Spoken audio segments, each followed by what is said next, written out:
And here Bobby Fischer sacrifices the knight for the pawn on c3. He does this because if queen takes c3 were to be played, this bishop would lose a guard and would very promptly be scooped up.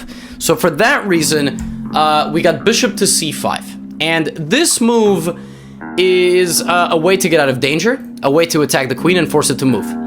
But here Bobby plays a nice move, rook to e8 check, which attacks the king. Now the king can go to a few places, namely king to f1 is very logical.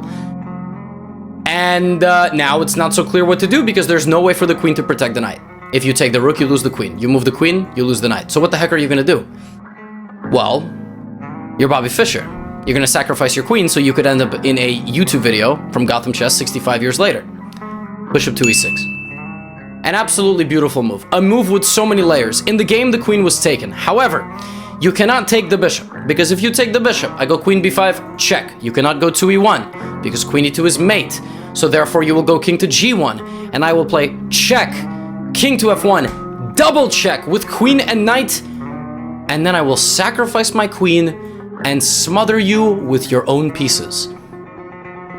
Mutiny from the inside of the castle. Isn't that absolutely beautiful? I would have loved it if the game ended like that, but sadly it did not. Knight to e2 was mate.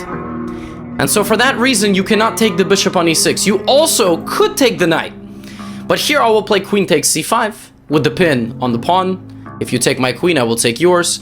And this position is a misery for white. White is only down one pawn, and I understand that compared to getting absolutely destroyed and smothered mated, it's one thing, but you're down a pawn and you have no activity whatsoever. It's going to take you multiple moves to get your king out, and then I will go here and take the rest of your pawns.